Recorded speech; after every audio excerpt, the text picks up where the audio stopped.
purpose of this week, or the focus of this week, is informed by one, that all parts of society need to work together. Bengameli Cyril Ramaphosa solo ukhulumisana nabantu abahlukene labatsinsekako ukubuka lenkinga lenkulu yagesi ledlala live emibhiyweni amarandi iphindze ithikamete nenhlalo yabantfu bakuleli. We must just concentrate on the group of 2023 and make sure that we come with all the necessary interventions. Lomuhla Tifundza ukwehlukana kwabantu bethu bungata imiphumela yamatikuletjeni.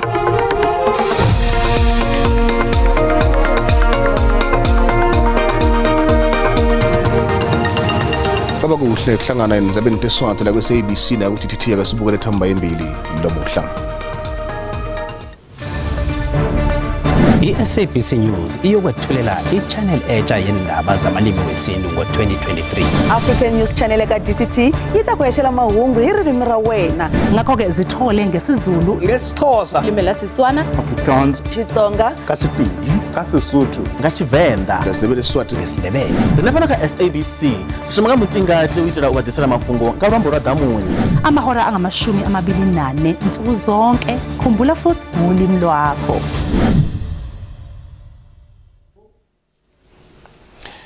Bengameli Cyril Ramaphosa solo ukhulumisana nabantu abahlukene labatsinsekako ukubuka lenkinga lenkulu yagesi ledlala live emibhiyweni amarandi iphindze ithikamete nenhlalo yabantfu bakuleli. Lihhovisi bengameli nelithemba ukuthi itawehla incindezelo emandleni agesi kulamalanga letako. Ramaphosa ukuzolambo lakho leseDavos wahlangana nabanye abaholi bamaqembu aphikisa ukudzingidza ngendzaba letibukene lesikhungo lesiphehla gesi lesingekho esimeni lesikahle. Mengameli Ramaphosa wehla uyenyuka uba nemihlangano ngalana nalabo labadlala inzima kwabuweni kwagesi ukuthi athole isisombululo kule nkinga yokucima kwagesi lehlasele lelive.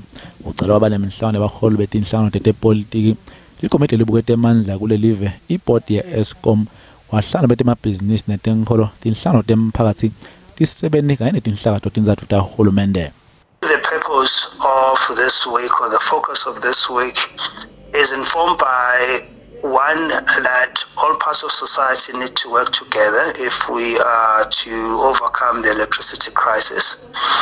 The President, parallel to these meetings, has been receiving daily briefings from e-Gwalagwaleni on the work that they're doing to improve the performance of their power stations.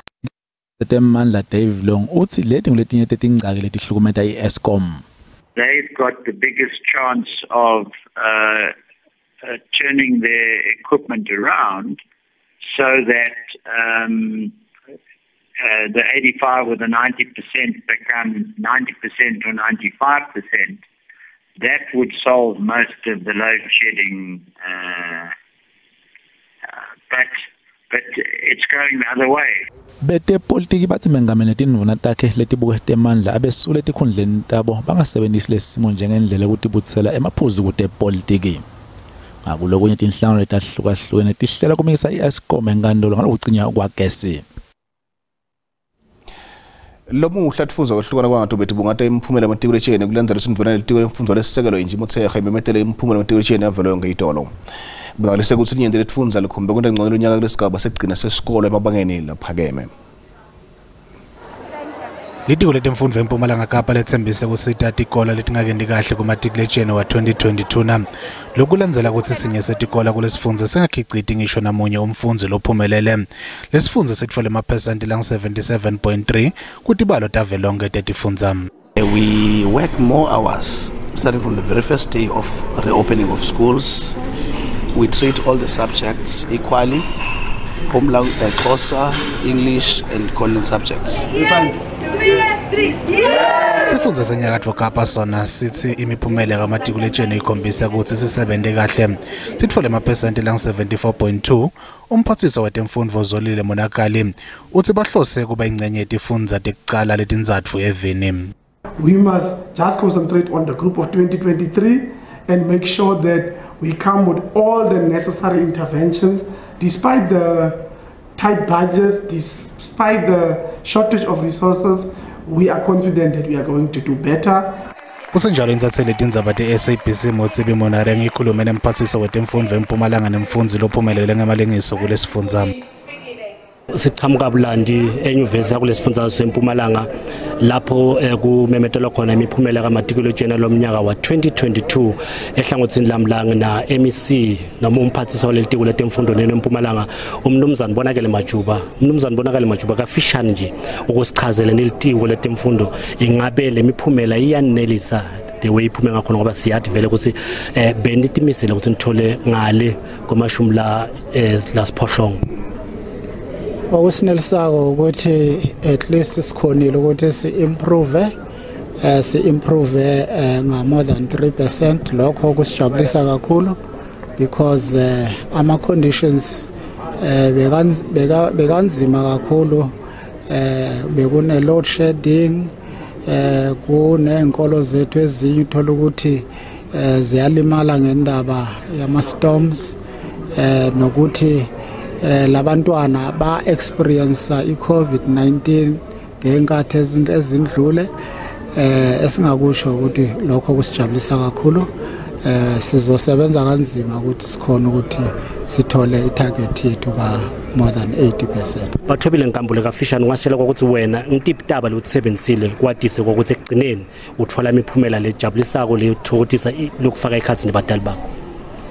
Esikhathini lesinyenti lapho bengingavisisi khona bengiya kubothishela ngiyobuta futhi kulomnyaka bengisebenza kakhulu ngekudikhandla ukuthi ngitothola imiphumela lemihle futhi ngiyabonga kakhulu nakulabanye abafundi esikoleni sami lebesebenzisana nabo sifunza sonke kumnanzi bangicudutela nokuthi ngifunze. Umfundi leminyaka leshumi nemfica wathenga ukuthi abe ngumtali kubantu abakubo emva kwekushona kubatali bakhe eminyakeni lembalwa lengcile uthi ujabulile kuthola sitifiketi sakhe samatikuletjeni nanobe bekumadima. Vanessa mnisi osePeering student eBakersford uthola imiphumela ledzingekana utawenda Tifundza diploma kuloluhlolo lwamatikuletjeni la 2022. Vanessa mnisi usebente ngekudikhandla lekuholele ukuthi athole imiphumela lengenda ukuthi akhone kwenda tifundvo diploma. Lo mfundzi wesikolo wasemabanga lasetulu iDigwanyane High bekudingeke ukuthi athi abuka tifundvo takhe ngakulokunye anake bantwana bakubo. Simo saba sibi kakhulu ngalesikhathi kushona gogo wakhe lebekade ayinsika yakhe. Kusukela lapho wathi ukuthi kufanele asukuma tibambe ticine.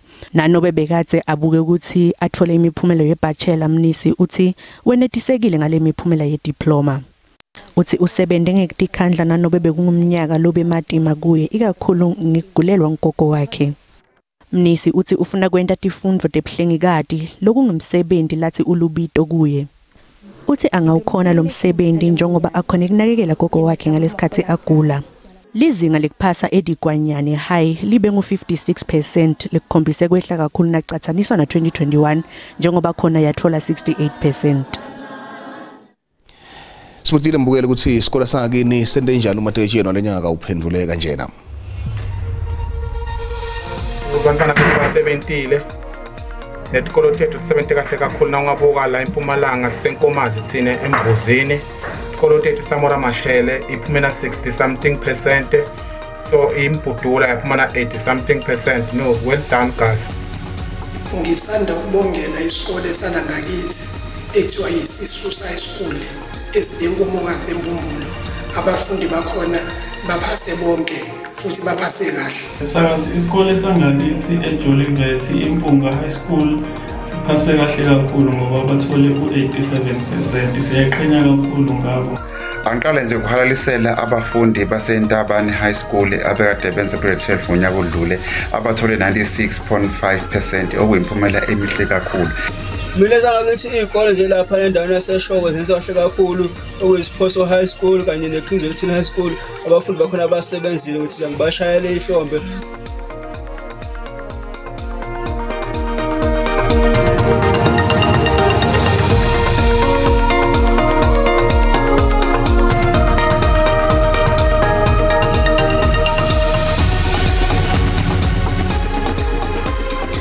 Lona ngumbono wembukeli SABC ete yathweswa ukuthi phendvulela ngawo. Budokotela besibhedlela ikakamasi njengathi Kapa bacele balimi ukuthi bashintshe amahora ekusebenta. Lokuthi akamva kwekushona kwabantu labasikhombisa ngenxa yokushisa lokumadima. Lenzela ukuthi ikhule tibala abantu abaphathwa isifo sekufahlangozi njengoba kushisa kuchubeka. bonke abantu bekade basebenza emapulazini lamanye lahlukene oGrabis kanti linyende lesebenti lesaba kukhuluma njengoba lengahle licoshwe.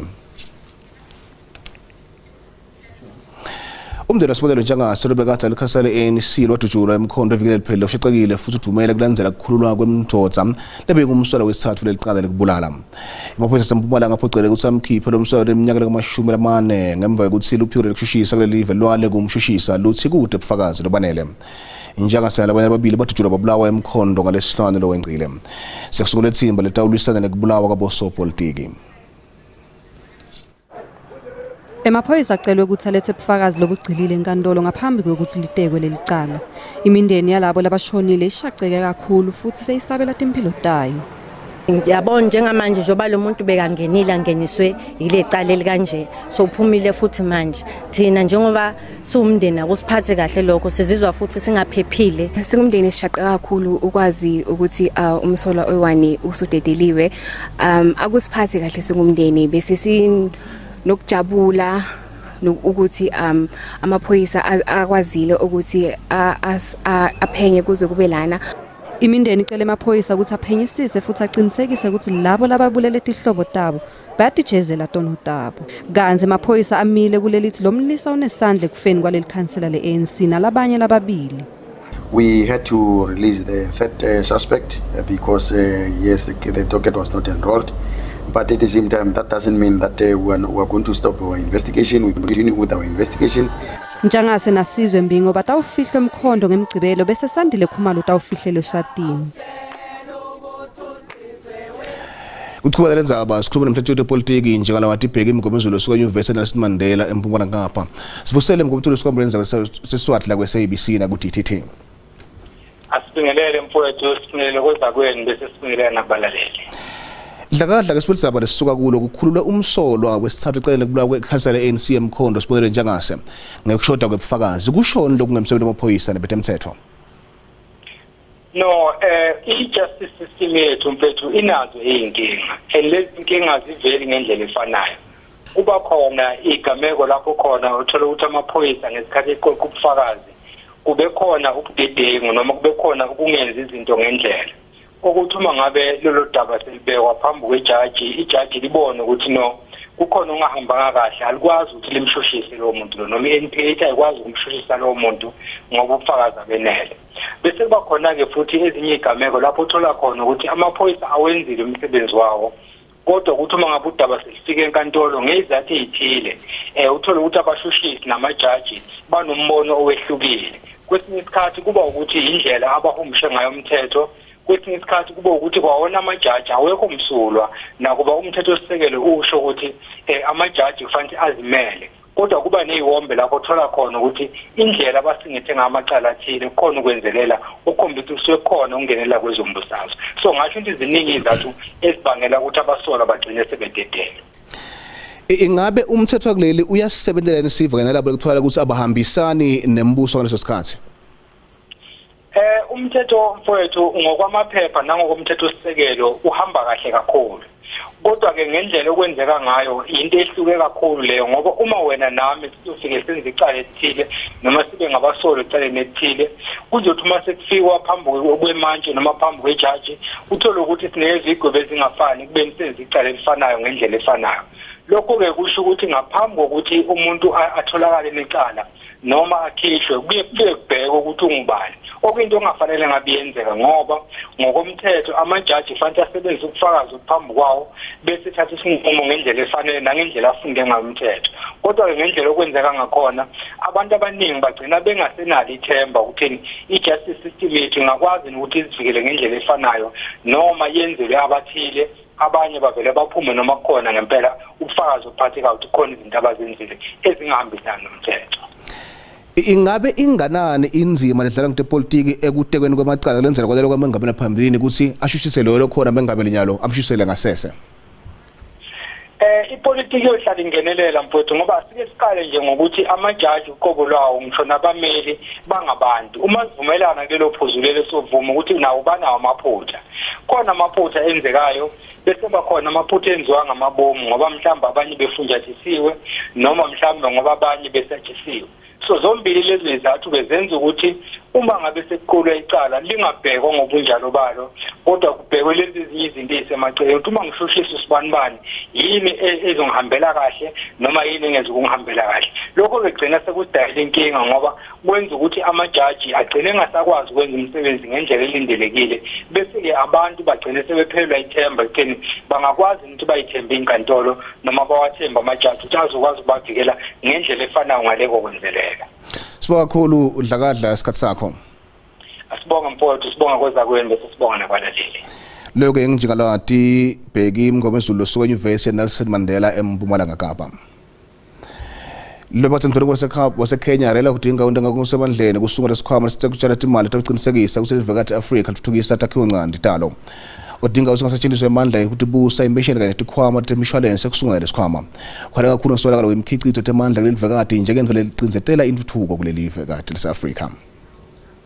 Yeah, this is actually a shame, as far as I'm concerned, to find one of which should be the most vibrant economies of the continent actually limping, because as you can see, here Johannesburg is now a dark city at night.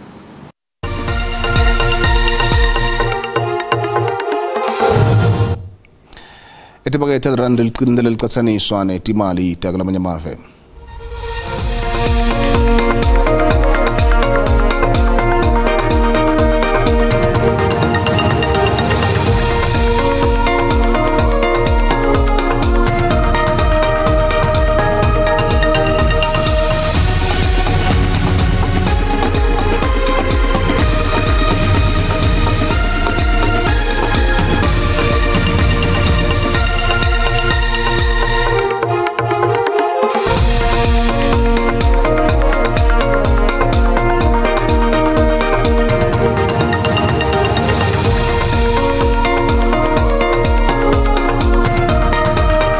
Thamba embile kwakwaleni nasiphomotha. Mengameli Ramaphosa sewalalisele bafundzi bamatikuletjeni bango 2022 njengoba baphumelele ngemaphesenti lango 80.1%. Labafundzi balandze imiphumela yabo etikolweni namuhla even lonke. Lapha kulesifundza seMpumalanga umphathiswa wetemfundvo bonakele Majuba naye ulishayile lihlombe liclass la 2022 ngekuphasa nga 76.8%. Sitibeka lapho talo umuntu esingivayise kuthi mbukeli kumase sebisitha uthatha izaba ngelimi lemtsambo uthi inhlangano kwahlukana kwato emahora la 24 na nestation lesisho sita usungulwa sisale kahle.